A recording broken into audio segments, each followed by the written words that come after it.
Europa, mayo de 1940. La calma es apenas un disfraz. Tras la caída de Polonia y la ocupación fulminante de Noruega y Dinamarca, el Tercer Reich ha revelado al mundo que su guerra no se parecerá a la anterior. Mientras los aliados esperan una repetición del frente estático de 1914, Hitler y su Estado Mayor afinan una maquinaria basada en velocidad, sorpresa y dislocación. El objetivo inmediato: Francia. El plan inicial alemán, conocido como Fallgelb, preveía un ataque por el norte, similar al de la Gran Guerra. Pero el general Erich von Manstein lo consideraba previsible y peligroso. Fue él quien propuso una variante más audaz: Sichelschnitt, el golpe de hoz. En lugar de avanzar frontalmente por Bélgica y enfrentarse directamente con las fuerzas aliadas, la idea era simular esa intención, mientras el grueso de las divisiones blindadas cruzaba las Ardenas, una zona boscosa considerada intransitable para tanques. El golpe vendría desde el sur, cortando el frente aliado y sellando una trampa masiva. Alemania dividió sus fuerzas en 3 grupos de ejército. El grupo de ejército B, al norte, debía atacar Bélgica y los Países Bajos, atrayendo allí a los aliados. El grupo de ejército C fijaría las defensas francesas en la línea Maginot, simulando un ataque frontal para evitar que esas tropas pudieran desplazarse. Pero el verdadero puño de acero era el grupo de ejército A, comandado por Gerd von Rundstedt, con las divisiones Panzer bajo el mando directo de hombres como Heinz Guderian y Erwin Rommel. Su ruta: las Ardenas, Sedan, el Mosa, y luego una carrera hacia el mar. Francia, por su parte, confiaba en una concepción distinta de la guerra. Las experiencias traumáticas de 1914 a 1918 habían convencido a sus generales de que la defensa, no la movilidad, era el camino a la victoria. Así nació la línea Maginot, una serie de fortificaciones pesadas extendidas a lo largo de la frontera con Alemania. Pero hubo un error capital: no se extendió hacia Bélgica por razones diplomáticas.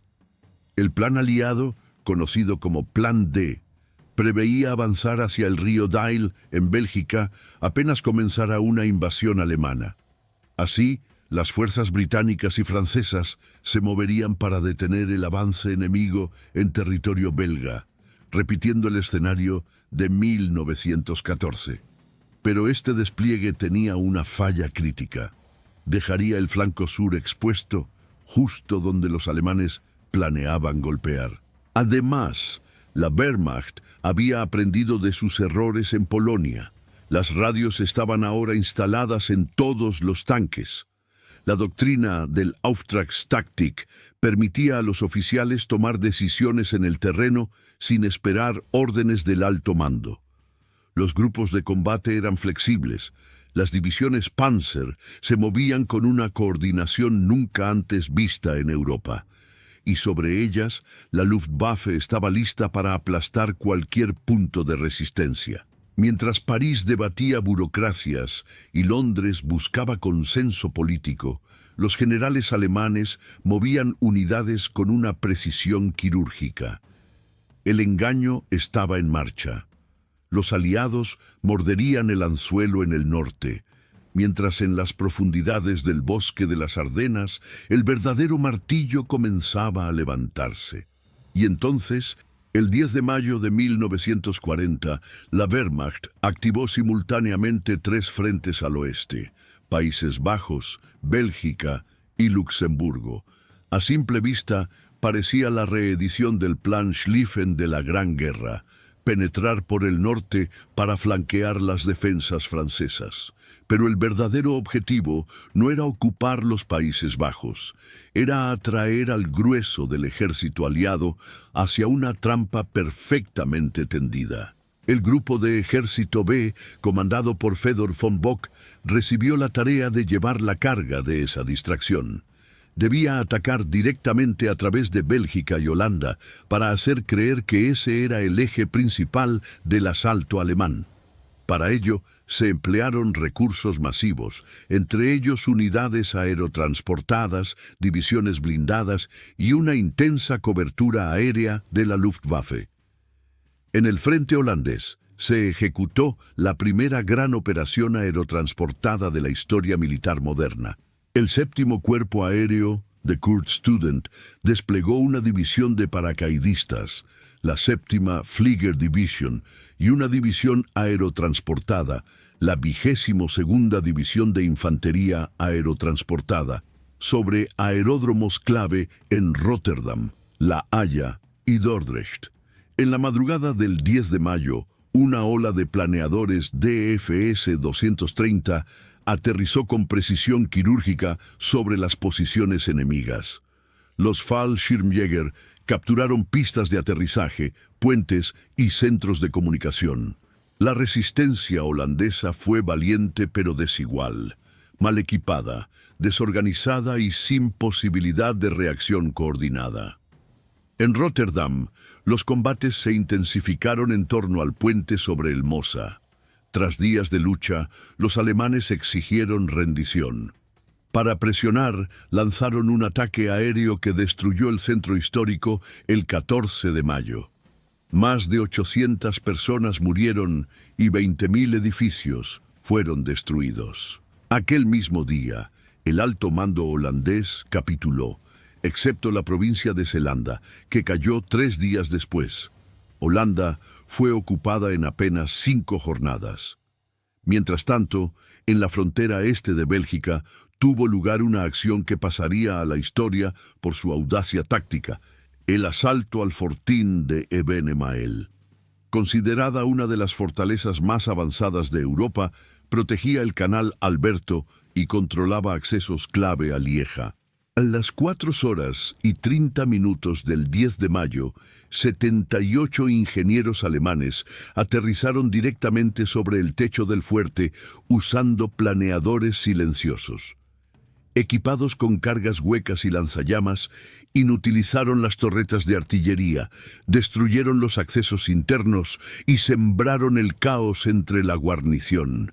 En 24 horas, el orgullo defensivo belga había caído, facilitando el cruce de ríos por parte del Sexto Ejército alemán. Más al oeste, en la región de Gembloux y Hanut, se desató la primera gran batalla blindada de la historia.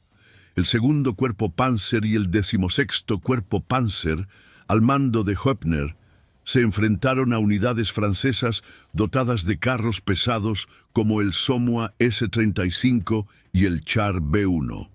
Aunque los blindados franceses superaban en calidad a los Panzer I y Panzer II alemanes, la superioridad táctica germana fue decisiva. Sus tanques estaban equipados con radios, operaban en grupos flexibles y seguían órdenes descentralizadas. En contraste, los franceses carecían de coordinación entre brigadas, usaban formaciones rígidas y respondían con lentitud a los cambios del frente. La batalla de Hanut, que se extendió del 12 al 14 de mayo, terminó con un repliegue francés y más de 100 carros destruidos. Aunque no fue una victoria aniquiladora para los alemanes, cumplió su propósito estratégico, convencer al alto mando aliado de que Bélgica era el verdadero campo de batalla. Esa ilusión llevó al primer ejército francés y a la fuerza expedicionaria británica a desplegarse rápidamente hacia el norte, formando la llamada Línea d'Aille, entre Lovaina y Wavre. Los británicos, bajo el mando de Lord Gort, avanzaron por Tournai. Los franceses, dirigidos por el general Blanchard, ocuparon posiciones desde Namur hasta Gembloux. El plan aliado, el llamado Plan D, consistía en contener al enemigo en esa línea, confiando en la impenetrabilidad de la línea Maginot al sur. Pero esta maniobra, lejos de proteger el frente, dejaba expuesto el flanco sur, exactamente donde el grupo de ejército A, con 7 divisiones Panzer bajo Gerd von Rundstedt, se abría paso por las Ardenas. En menos de 5 días, el enemigo había sido atraído, fijado y desplazado según el plan previsto por Manstein. El movimiento envolvente aún no se había revelado, pero la trampa ya estaba funcionando, y en el sur, en las carreteras estrechas de los bosques ardeneses, rugía la verdadera punta de lanza del Tercer Reich. Aquella región de bosques densos, colinas y carreteras estrechas era considerada inadecuada para operaciones mecanizadas. Precisamente por eso se convirtió en el punto elegido para lanzar la maniobra de ruptura más audaz de la guerra moderna. El grupo de ejército A, al mando del mariscal Gerd von Rundstedt, albergaba la fuerza de choque principal del Tercer Reich. Su núcleo lo componían 7 divisiones Panzer, repartidas en 3 cuerpos. El 19º Cuerpo Panzer de Heinz Guderian, el 16º Cuerpo Panzer de Erich Höppner y el 5º Cuerpo Panzer de Hoth. Estas unidades eran acompañadas por infantería motorizada y artillería autopropulsada, formando un embudo de más de 150.000 soldados, 800 tanques y miles de vehículos. El 11 de mayo, las vanguardias alemanas comenzaron a cruzar Luxemburgo y el sur de Bélgica. En apenas 3 días, habían penetrado más de 100 kilómetros en territorio aliado, atravesando pasos montañosos, ríos y pueblos sin encontrar resistencia seria. La mayor parte de las defensas francesas en la región, el 9º Ejército, comandado por el general André Corap, estaba mal posicionada, dispersa y equipada con reservas de segunda categoría. El punto de ruptura sería la ciudad fortificada de Sedan, donde el río Mosa constituía una de las últimas barreras naturales antes de la llanura francesa. Allí se atrincheraba el 9º Cuerpo de Ejército francés, con tropas agotadas y desmoralizadas tras largas marchas. El 19º Cuerpo Panzer de Guderian llegó frente a Sedan el 13 de mayo. Lo que siguió fue una demostración brutal del poder coordinado entre tanques, aviación y artillería. Durante más de 8 horas, la Luftwaffe arrojó más de 500 toneladas de bombas sobre las posiciones francesas, en el que sería el primer gran ejemplo de terror aéreo táctico. Las líneas telefónicas fueron destruidas, los centros de mando aislados y los defensores desorientados. A continuación, unidades de zapadores alemanes cruzaron el Mosa en botes inflables, estableciendo una cabeza de puente en la orilla occidental. A pesar del fuego enemigo, lograron instalar puentes flotantes por donde comenzaron a cruzar los tanques de la 1ª y 2ª División Panzer. La defensa colapsó. El 9º Cuerpo de Ejército francés no solo fue desbordado, sino que se desintegró como formación operativa. Muchos batallones abandonaron sus posiciones sin recibir órdenes. La falta de reservas inmediatas permitió que, en apenas 48 horas, Guderian avanzara más de 60 kilómetros hacia el oeste. La división motorizada Großdeutschland lo siguió, consolidando el avance con infantería pesada. La reacción francesa fue torpe. El general Charles Hansiger intentó contraatacar con reservas del 2º Ejército, pero los movimientos eran lentos y los corredores logísticos estaban atascados. Mientras tanto, el avance alemán explotaba la profundidad operativa. En lugar de frenar y consolidar, las divisiones Panzer se desplegaban en abanico, cortando carreteras, capturando depósitos de munición, destruyendo nodos de comunicación. La coordinación entre tierra y aire fue determinante. Cada vez que la infantería francesa intentaba formar líneas defensivas, aparecían bombarderos en picado Stuka para disolverlas. Las unidades motorizadas francesas que lograban reagruparse eran flanqueadas por columnas alemanas que usaban caminos rurales, mapas civiles y exploradores avanzados. Fue una campaña relámpago en su forma más pura. A partir del 15 de mayo, el alto mando francés comprendió el peligro. El general Gamelin, jefe del Estado Mayor, ordenó el repliegue del primer y séptimo ejército desde Bélgica. Pero ya era tarde. El hueco abierto por Guderian, entre Sedan y el Mosa, crecía como una herida sin sutura.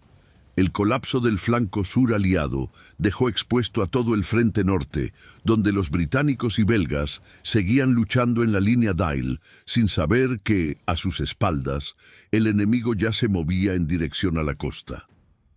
Para el 17 de mayo, las columnas alemanas habían alcanzado Montcornet, Laon y Saint-Quentin. La división Panzer de Rommel cruzó el Aisne a la carrera, derrotando a tropas del quinto ejército francés. París estaba a menos de 200 kilómetros, pero más que la capital, el objetivo era embolsar a todo el contingente aliado en Bélgica, y para eso la clave era llegar al mar. La ruptura por las Ardenas fue más que un éxito táctico. Fue una obra maestra de movilidad, engaño, comunicaciones y ejecución simultánea. Con ella, la Wehrmacht había reescrito las reglas de la guerra terrestre y al mismo tiempo había dejado al enemigo sin un plan alternativo. El colapso francés en Sedan no fue solo una derrota táctica, fue una ruptura estratégica que dejó abierta la retaguarda de todo oponente al norte del Mosa. Con el flanco izquierdo aliado completamente expuesto, comenzó la fase más crítica del plan Sichelschnitt, la explotación profunda. El grupo de ejército A, comandado por Gerd von Rundstedt, dirigía el eje principal del avance. Bajo su autoridad operaban dos grandes formaciones móviles. El grupo Panzer de von Kleist, que incluía al 19º Cuerpo Panzer bajo Heinz Guderian, y al 14º Cuerpo Panzer bajo von Wittersheim, así como el 15º Cuerpo Panzer liderado por Hoth. Estas unidades, compuestas por divisiones blindadas y motorizadas, se lanzaron a una marcha acelerada con un único objetivo: alcanzar el Canal de la Mancha y cortar toda línea de suministro y comunicación del frente aliado en el norte. El ritmo del avance fue vertiginoso. Guderian, aprovechando el caos enemigo y las órdenes ambiguas de sus superiores, condujo su punta blindada hacia el oeste, tomando puentes clave sobre el río Mosa y asegurando cruces vitales. En cuestión de horas, unidades alemanas se infiltraban más de 50 kilómetros dentro del territorio enemigo. Las fuerzas francesas y británicas, que aún se reagrupaban en la línea Dyle, no lograban reaccionar a tiempo ni con coherencia. Las ciudades y aldeas caían una tras otra sin ofrecer resistencia organizada. Las columnas de tanques cruzaban campos y bosques, sorprendiendo a unidades logísticas enemigas mal posicionadas. El 7º Cuerpo francés intentó establecer una línea defensiva, pero fue desbordado rápidamente por los elementos avanzados del 19º Cuerpo Panzer. Uno de los momentos clave fue la travesía del bosque de Stone, donde los franceses opusieron una resistencia feroz con su división blindada 3, equipada con tanques B-1 bis. Aunque causaron bajas significativas a los alemanes, no lograron detener la ofensiva. La artillería alemana y el control aéreo absoluto que tenía la Luftwaffe inclinaron la balanza.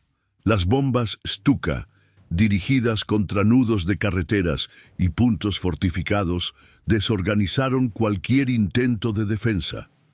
Los radios en cada tanque permitían coordinación en tiempo real entre escuadrones, algo impensable para los franceses, que aún dependían de mensajeros y líneas telefónicas estáticas. Esta superioridad de mando y control permitía a Guderian modificar la ruta de avance en cuestión de minutos, aprovechando brechas imprevistas en la defensa.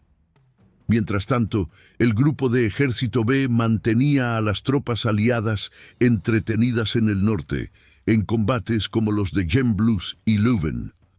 Para cuando los comandantes franceses se dieron cuenta de la magnitud de la amenaza en el sur, la penetración alemana ya había llegado a las cercanías de Amiens y Péronne. El alto mando aliado intentó organizar una contraofensiva desde el norte, pero carecía de movilidad. Las reservas estaban mal posicionadas y las fuerzas en el sur eran fragmentadas y carentes de liderazgo unificado. Para el 20 de mayo, elementos avanzados del 19º Cuerpo Panzer alcanzaban Abbeville, sellando el destino de más de 1 millón de soldados aliados atrapados al norte del río Somme. El 22 de mayo de 1940, las puntas de lanza del grupo de Ejército A alcanzan el Canal de la Mancha cerca de Abbeville. Las divisiones Panzer, tras atravesar el Mosa y avanzar implacables desde Sedan, sellan el cerco del frente norte aliado. Con este movimiento, toda la fuerza expedicionaria británica, junto a decenas de divisiones francesas y belgas, queda completamente aislada en Flandes, sin posibilidad de recibir refuerzos ni retirarse hacia el sur.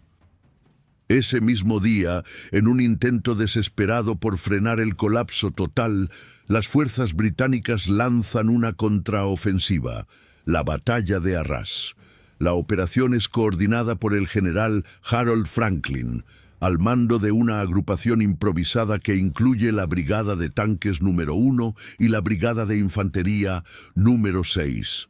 Esta fuerza se apoya en elementos del 21º Cuerpo de Ejército francés. El objetivo era golpear el flanco del avance alemán, especialmente a las unidades de la 7ª División Panzer bajo el mando de Erwin Rommel y a la División Totenkopf de las Waffen-SS.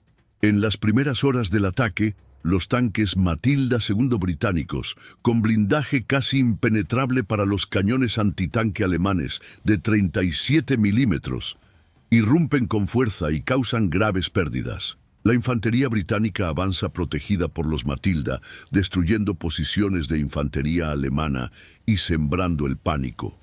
El propio Rommel, sorprendido por la ferocidad del ataque, solicita apoyo inmediato de la artillería pesada y de cazabombarderos Stuka.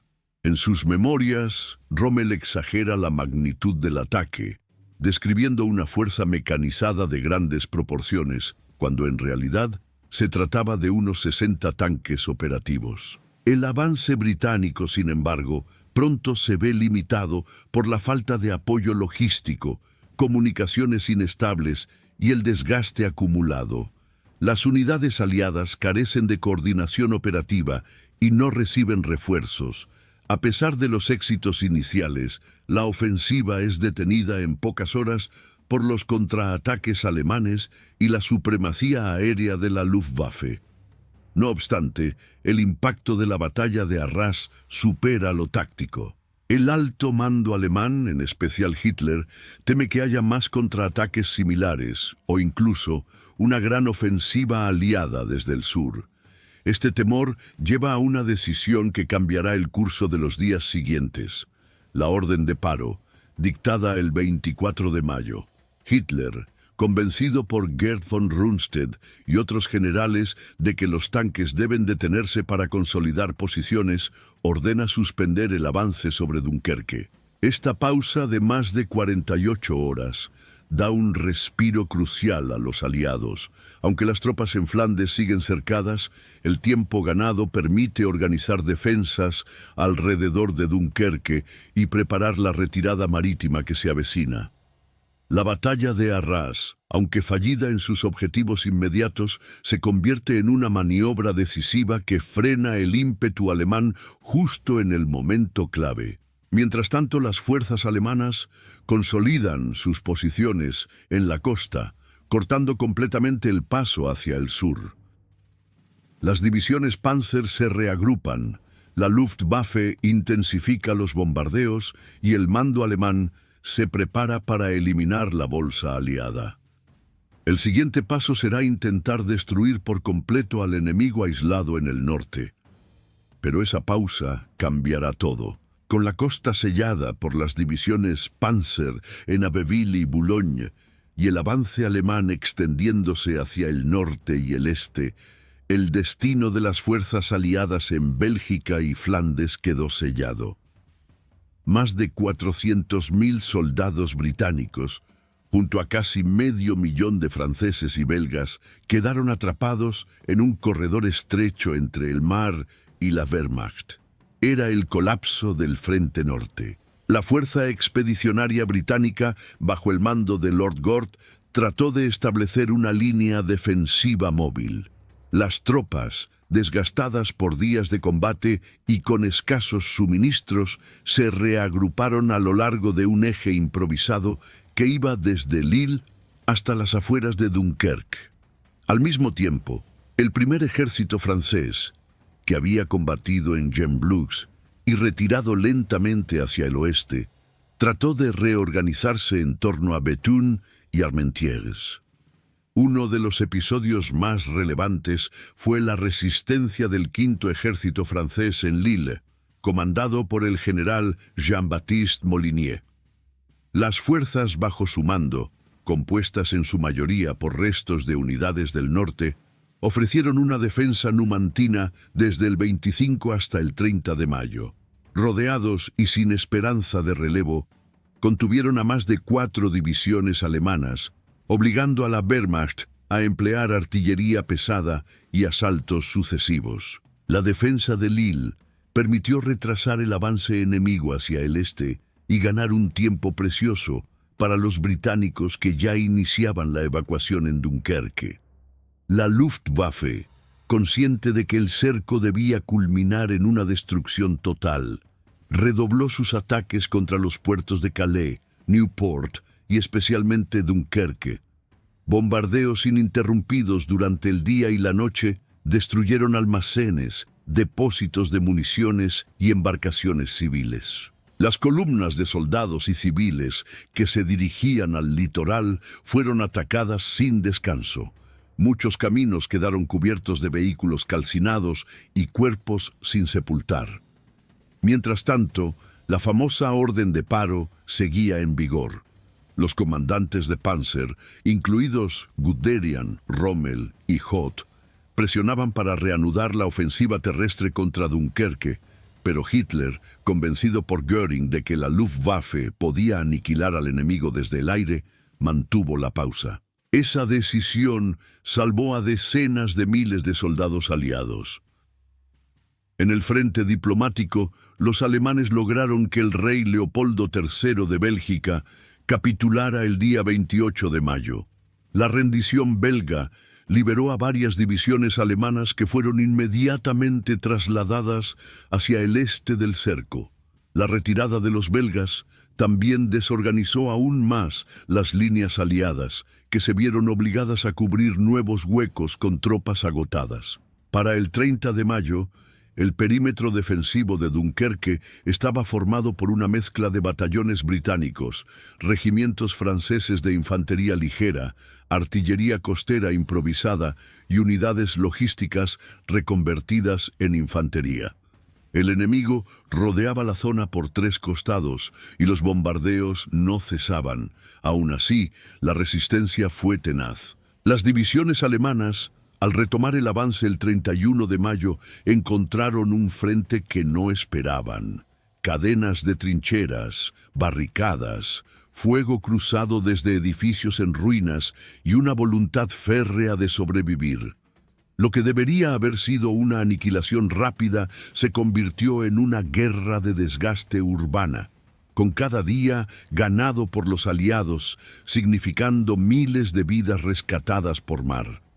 El Frente Norte había sido destruido como entidad operativa, pero su resistencia permitió una evacuación parcial y frustró la intención alemana de capturar a todo el contingente aliado. Lo que estaba por comenzar no era una ofensiva, sino una retirada bajo fuego. Dunkerque una ciudad portuaria modesta al norte de Francia, se convirtió en el epicentro de una de las operaciones más audaces y desesperadas de toda la Segunda Guerra Mundial. Con el cerco enemigo cerrándose desde tres flancos y el Canal de la Mancha como único escape, comenzó una carrera contra el tiempo, evacuar a cientos de miles de soldados bajo fuego constante. La operación recibió el nombre de Operación Dinamo y fue coordinada por el almirantazgo británico desde un búnker en Dover. Las primeras evacuaciones comenzaron el 26 de mayo de 1940, utilizando destructores, fragatas, buques de transporte y una flota civil improvisada conocida como la Flotilla de los Pequeños Barcos. Estas embarcaciones incluían pesqueros, yates, transbordadores fluviales y botes costeros, muchos tripulados por civiles voluntarios. Las condiciones eran infernales. La Luftwaffe bombardeaba sin cesar los muelles, las playas y cualquier nave visible en el mar. El puerto quedó inutilizado tras los primeros ataques, obligando a las tropas a formar largas filas en la arena para embarcar desde lanchas menores. A pesar de esto, los cazas Spitfire y Hurricane de la Real Fuerza Aérea comenzaron a establecer una cobertura aérea parcial, enfrentándose a los bombarderos Stuka en intensos duelos sobre el canal. En tierra, las tropas del primer ejército francés, junto a unidades británicas de infantería ligera, formaron una línea defensiva alrededor de la ciudad, resistiendo ferozmente los intentos de penetración por parte de la 10ª División Panzer y de la División de Infantería número 256. Las batallas se libraron entre escombros, trincheras improvisadas y barrios en ruinas. Cada día ganado con sangre permitía rescatar más vidas. Entre el 27 de mayo y el 4 de junio, más de 330.000 soldados fueron evacuados. De ellos, más de 120.000 eran franceses. El ritmo de rescate alcanzó hasta 40.000 hombres por día en su punto máximo. Sin embargo, decenas de miles quedaron atrás, muchos de ellos sacrificándose como retaguardia o cayendo prisioneros. La Operación Dinamo fue un éxito parcial. Se salvaron cuerpos enteros de ejército, pero se perdieron miles de toneladas de equipamiento, tanques, artillería, camiones y reservas de munición. La defensa improvisada de Dunkerque fue una hazaña de resistencia y logística bajo presión. Pero más allá de lo estratégico, la evacuación tuvo un impacto moral. Fue percibida como un milagro en el Reino Unido. El mensaje transmitido al mundo no fue el de una derrota, sino el de una retirada heroica. Para Alemania fue una victoria incompleta, y para Francia marcó el inicio del derrumbe final. La siguiente fase de la ofensiva ya estaba en marcha, una penetración total en el territorio francés hacia el sur, con la intención de colapsar lo que quedaba del poder militar y político de Francia. A partir de junio, la estrategia ya no era embolsar ejércitos enemigos, era una ofensiva directa para quebrar al país entero. El grupo de Ejército A, reforzado y reorganizado tras semanas de combate exitoso, recibió la orden de avanzar desde el río Somme hacia el corazón de Francia. Su tarea era doble: destruir cualquier defensa improvisada al sur del Somme y abrir un corredor operativo hacia París y más allá. Mientras tanto, el grupo de Ejército B al norte aseguraba las posiciones en la costa y garantizaba la contención de cualquier contraataque aliado desde las playas. Francia, políticamente desmoralizada y militarmente diezmada, trató de reorganizarse. El gobierno reemplazó al general Maurice Gamelin por el general Maxime Weygand, un veterano de la Gran Guerra con prestigio, pero con poco tiempo y escasos medios para revertir el desastre. Weygand propuso establecer una nueva línea de defensa entre el Somme y el Aisne, denominada Línea Weygand, compuesta por restos de divisiones activas, tropas coloniales, reservistas mal equipados y unidades recién movilizadas. El 5 de junio, la Wehrmacht lanzó su ofensiva hacia el sur. Las divisiones Panzer de Heinz Guderian, Hermann Hoth y Erwin Rommel, coordinadas con divisiones motorizadas y apoyo aéreo constante, cruzaron el Somme en múltiples puntos: Peronne, Roye, Amiens, Albert. Las defensas francesas se vinieron abajo en menos de 24 horas.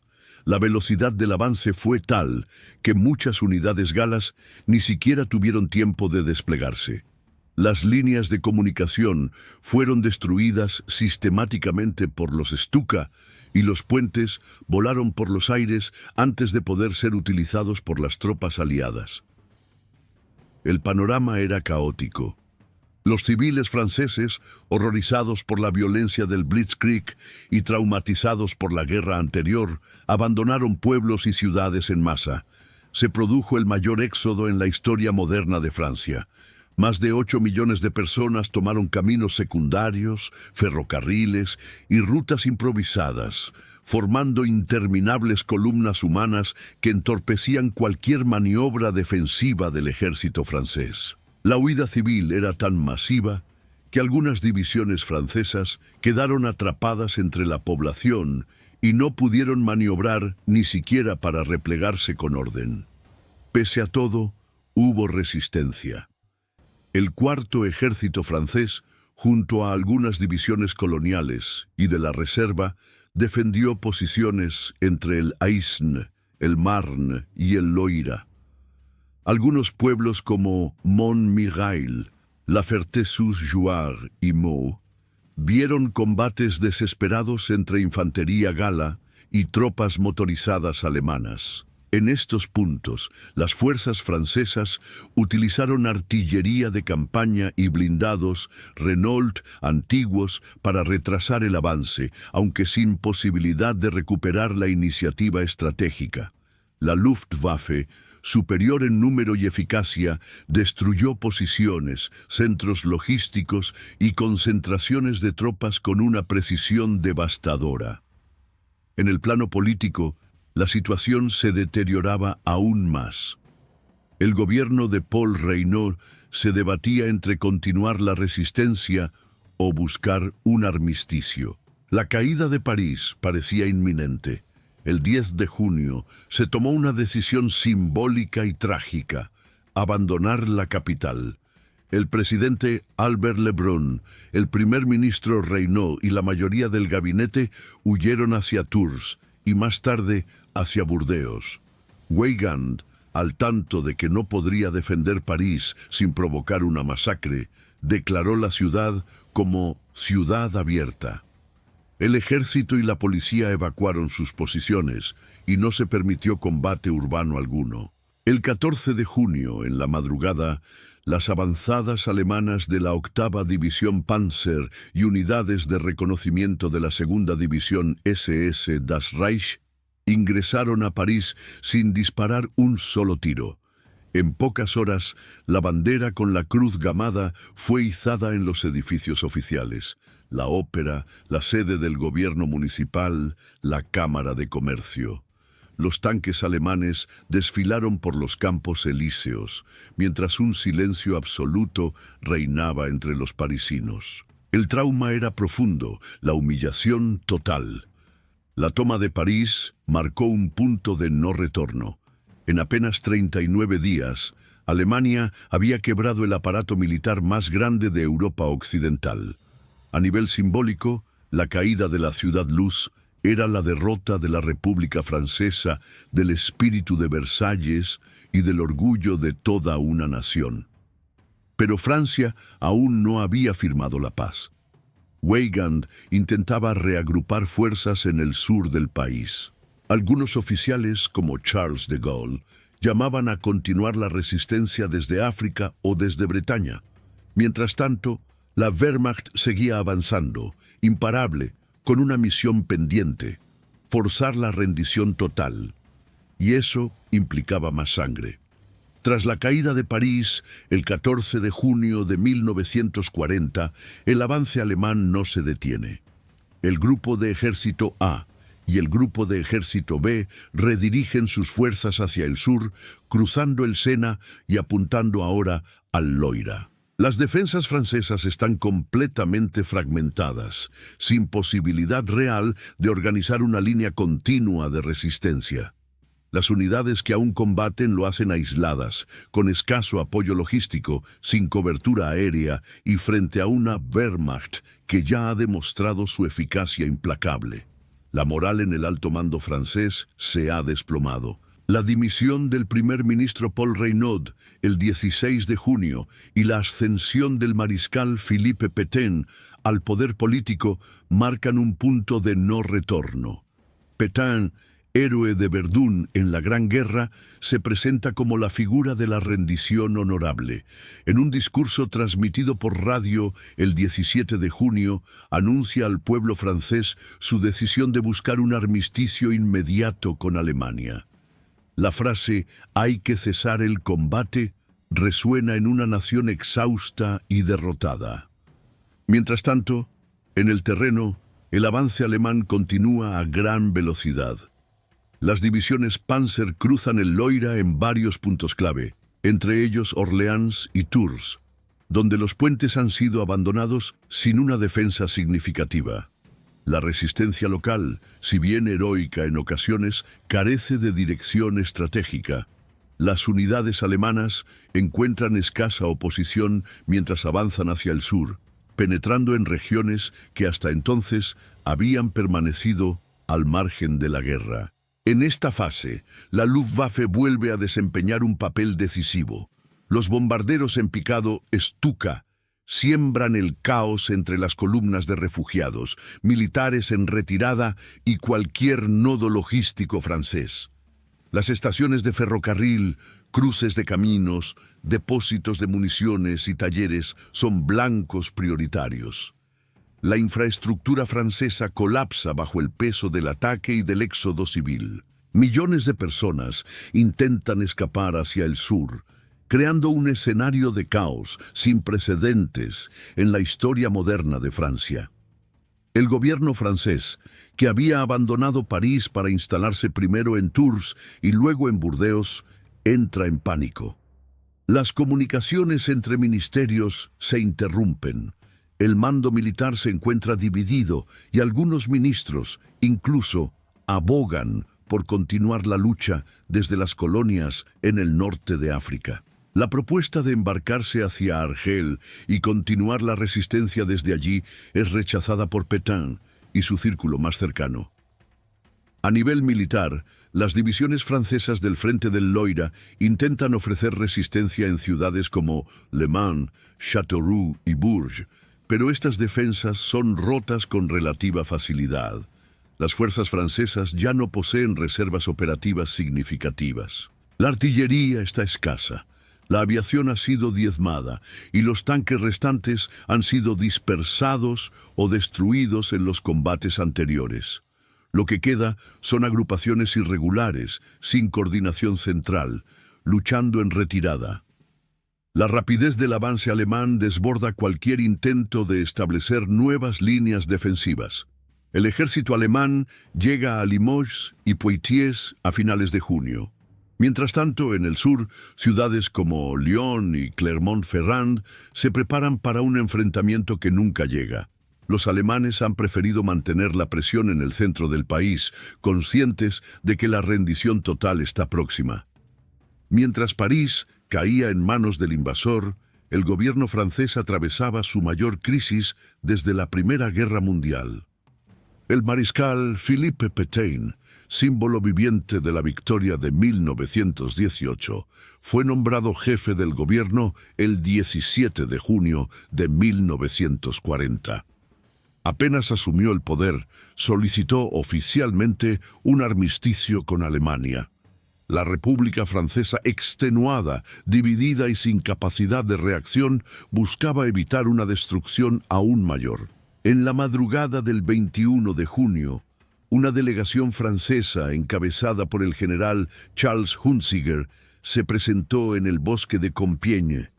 En el mismo vagón de tren donde Alemania había firmado su rendición en 1918. Hitler, con fría teatralidad, eligió este lugar para firmar el nuevo armisticio, revirtiendo la humillación sufrida 2 décadas antes. La escena fue cuidadosamente preparada para la propaganda nazi. Hitler permaneció de pie durante la lectura de las condiciones, observando sin emitir palabra. Luego abandonó el vagón antes de que la firma se llevara a cabo, dejando el acto simbólico en manos de sus generales. Para él, la venganza estaba consumada. Las condiciones impuestas a Francia fueron durísimas. El país quedaría dividido en 2 zonas. Una zona ocupada al norte y oeste que incluía París y la costa atlántica, y una zona libre al sur, bajo la administración del nuevo gobierno de Vichy, encabezado por Pétain. El ejército francés sería reducido a 100.000 hombres, sin tanques ni aviación. Todo armamento pesado debía ser entregado y los prisioneros de guerra, más de 1,5 millones, permanecerían en Alemania. El armisticio entró en vigor el 25 de junio. Para entonces, más de 90.000 soldados franceses habían muerto, otros 200.000 estaban heridos, y la Wehrmacht había capturado más de 1.700.000 hombres. La campaña relámpago que Hitler había prometido se había cumplido de forma brutal y eficiente. En apenas 6 semanas, Francia había sido derrotada, desmembrada y humillada. En Londres, el general Charles de Gaulle, que se había negado a aceptar la rendición, emitió su famoso llamamiento del 18 de junio por la BBC, instando a la resistencia francesa a continuar la lucha desde el exilio. Era el comienzo de la Francia libre. Para Alemania, la victoria fue total. El prestigio de Hitler alcanzó su punto máximo. El ejército alemán, que muchos habían subestimado tras la Primera Guerra Mundial, había demostrado ser la fuerza terrestre más poderosa del mundo en ese momento. Pero la guerra estaba lejos de terminar. Mientras la maquinaria de propaganda del Tercer Reich celebraba la victoria, en Londres se preparaba la defensa de las Islas Británicas. Churchill prometía resistir a toda costa, y en los subterráneos del continente ocupado comenzaban a formarse las primeras redes de resistencia. La caída de Francia, más que una conclusión, marcaba el inicio de una nueva y aún más brutal fase de la guerra.